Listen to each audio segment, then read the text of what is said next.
She saw a figure standing behind her in the mirror, but turning around revealed nothing.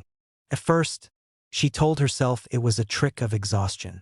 The bathroom light was old, the bulb faintly buzzing, casting a yellowish cone that never quite reached the corners. She had been standing too long, staring too hard at her own reflection, trying to convince herself that she still looked like someone who belonged here. When she turned back to the mirror, her reflection looked startled, eyes a little too wide, breath fogging the glass. Empty space hovered behind her shoulders. No figure, no movement. She laughed once, quietly, the sound thin and unconvincing. Then she shut the light off and went to bed. Sleep came in fragments. She woke repeatedly, certain she'd heard her name spoken just beyond the edge of hearing, or felt the weight of attention pressing down through the dark. By morning, her head throbbed, and the apartment felt subtly rearranged, though she couldn't have said how. The couch cushions were flattened differently. The air seemed colder, heavier, like it had been sitting still for too long. She avoided mirrors that day. She brushed her teeth with her eyes fixed on the sink. She passed the hallway mirror without looking up. It was childish, she knew, but the memory of that impossible silhouette lingered, a residue of unease she couldn't scrub away. That evening, rain streaked the windows, blurring the city into smears of light. She moved through the apartment with deliberate care, turning on lamps as she went, banishing shadows room by room. When she finally stood before the bathroom mirror again, she forced herself to meet her reflection head-on. Everything matched. Her movements were immediate. When she lifted her hand, the reflection lifted its hand at the same time. Relief loosened something in her chest. Then she noticed the door. In the mirror, the bathroom door stood ajar, opening into a darkness deeper than the hallway should have held. In reality, behind her, the door was closed. She reached back without turning, fingertips brushing the cool wood, confirming it was still shut. The reflection did not change. Her pulse quickened. Slowly, carefully, she turned around. The door was closed. The hallway beyond was lit, ordinary, harmless. When she turned back to the mirror, the door in the reflection was closed too. That night, she dreamed of glass stretching like skin, bowing outward under pressure from the other side. The anomalies grew patient. A delay of half a second when she smiled. A blink that lasted too long. Her reflection watching her even when she looked away, visible in her peripheral vision. She began catching shapes in mirrors that weren't there when she turned. Furniture that didn't belong to her. Narrow hallways folded into impossible angles. Once, in the mirrored surface of the microwave, she saw a hand resting on her shoulder, fingers long and pale, while her real shoulder remained bare and cold. She stopped sleeping in the bedroom. The mirrored closet doors reflected too much, multiplied the space until it felt crowded. She took to the couch, lights on, television murmuring nonsense into the early hours. Still, she felt observed, as though something were learning her habits, cataloging her movements. The figure returned gradually. At first, it lingered far back, half hidden by door frames in reflections, a suggestion of height and stillness. It never moved when she looked directly at it, but each time she glimpsed it again, it stood closer. Its outline sharpened, resolving into a tall, narrow shape with a posture that mimicked waiting. She began to hear sounds from the mirrors, a faint tapping like knuckles testing glass, a low, almost breath, vibrating through reflective surfaces. When she pressed her palm to the bathroom mirror, the glass felt warm, faintly damp, as if something had recently leaned against it from the other side. Her thoughts frayed. She called in sick. She stopped answering messages. The apartment shrank, walls subtly skewed by reflections that refused to agree with reality. She caught herself apologizing aloud to empty rooms, promising to sleep, to leave, to do better, though she wasn't sure what she was apologizing for. One night, standing in the bathroom, she saw the figure directly behind her reflection again. It was close now, looming just over her shoulder, its head bowed as if reading the line of her spine. The mirror showed its face partially, smooth, indistinct, like a featureless mask worn too close. Her reflection did not look afraid.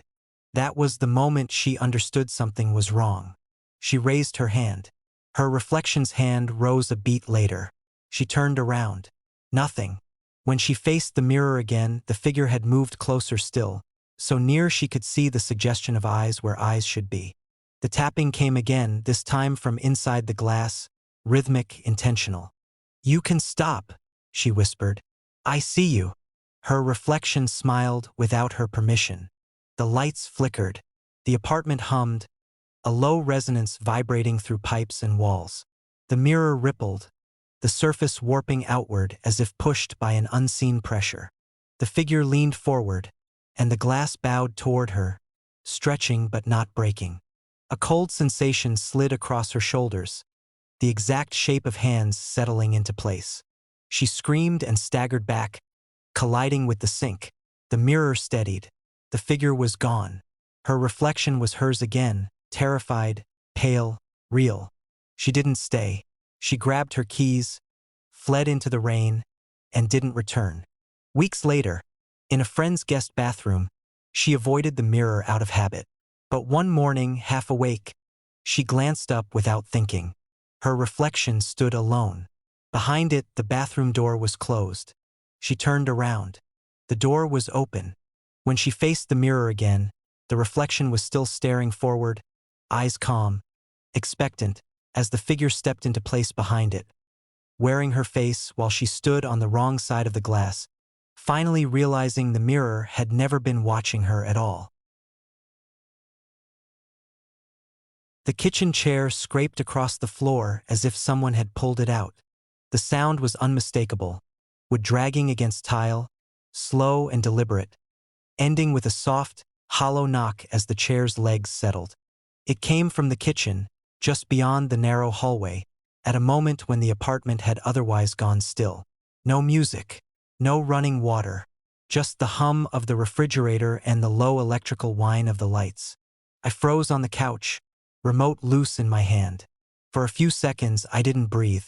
I listened for the follow-up sound that would explain it. Footsteps, a door, anything that would turn the noise into something ordinary. Nothing came. The silence that followed felt shaped, intentional, as if it were waiting to see what I would do. I told myself it was the building. Old pipes, old floors. Things expanded and contracted at night. Chairs didn't scrape themselves across the floor, but buildings made all kinds of noises that sounded like they did. Still, I didn't get up right away. I lived alone. That wasn't new, but it had become louder in the months since the separation, since the apartment had gone from shared to solitary without changing its layout. 2 chairs at the kitchen table. 2 place settings in the cupboard, though I only ever used one. I'd meant to put the extra chair away, but I never did. It felt easier to leave it where it was, tucked in neatly, pretending it still belonged to someone. The television murmured nonsense behind me. I turned it off. The apartment exhaled.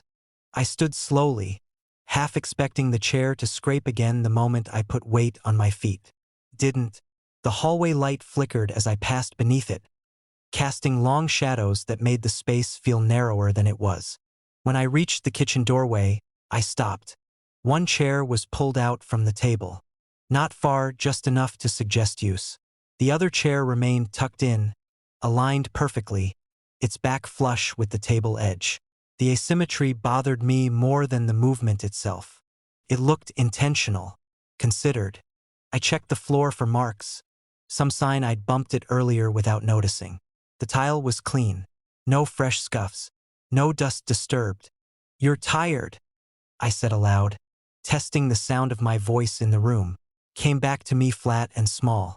I pushed the chair back into place. The legs made the same scraping sound, though sharper this time, louder because I was listening for it. I stood there for a moment after, hand resting on the chair back, as if it might move again the second I let go. Didn't. That night, sleep came poorly. Every creak felt too close. Every shift of the building sounded like weight transferring from one foot to another. I dreamed of sitting at the kitchen table, hands folded, waiting for someone to speak. When I woke, my jaw ached from clenching. The chair was pulled out again in the morning. Less than before. just a few inches. I stared at it while coffee cooled in my mug.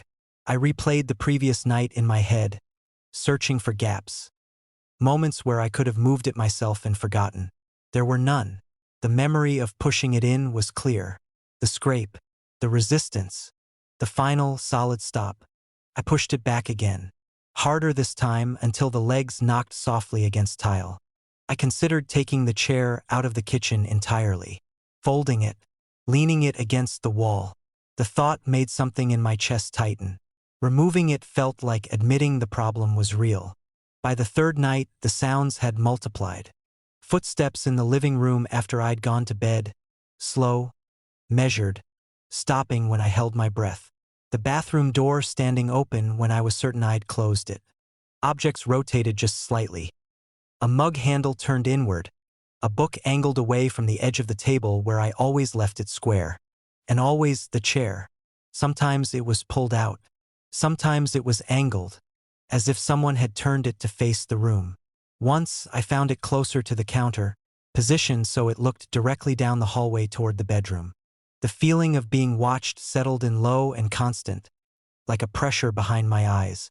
Not from above, not looming low. As if something sat and observed, patient and unblinking. I stopped eating at the table. I ate on the couch, on the bed, standing at the counter.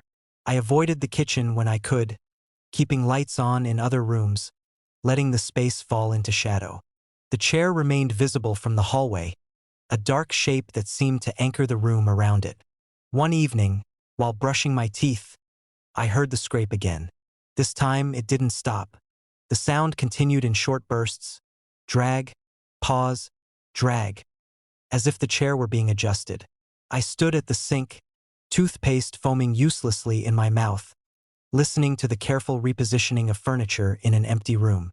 When the sound stopped, I rinsed slowly and walked to the doorway.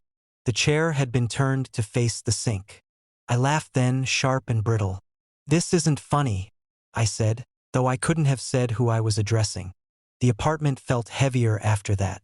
The air seemed to resist movement, thick enough that I noticed it when I walked through it. Lights dimmed for a second too long before brightening. The refrigerator's hum deepened, vibrating through the floor in a way that felt almost like breath. That night, I dreamed of sitting again. Only this time, I wasn't alone. I could feel someone across from me, though I couldn't see them. I woke with my legs cramped, knees bent as if I'd been sitting for hours. I woke in the kitchen. I was on the floor, back against the cabinet, the chair pulled out in front of me. I didn't remember getting there. My phone lay on the table, screen dark, as if it had been placed deliberately out of reach. I didn't stay in the apartment the next day. I wandered the city until my feet hurt, delaying the return as long as I could. When I finally unlocked the door, the smell inside was stale, unmoving, like a room that had been occupied without ventilation. The chair was pushed in, perfectly aligned. Relief washed through me so quickly it made me dizzy. I told myself I'd imagined everything. Stress did that. Grief did that. Apartments held echoes of habits longer than people realized. I sat down at the table for the first time in weeks. The chair didn't move. I ate slowly, listening. Nothing scraped. Nothing creaked. The apartment felt neutral, almost empty again. When I finished, I stood, pushed the chair in, and went to bed. The scrape woke me. Not the long pull of before, just the soft adjustment of legs on tile, close enough that I could feel it through the floor. I lay still, heart pounding, listening as something shifted weight. Then came the sound of fabric, the subtle whisper of someone sitting. I didn't turn around when I entered the kitchen the next morning. I didn't need to. The chair was pulled out.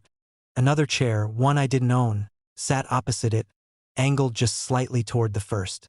Between them, on the table, were two impressions in the dust where forearms had rested.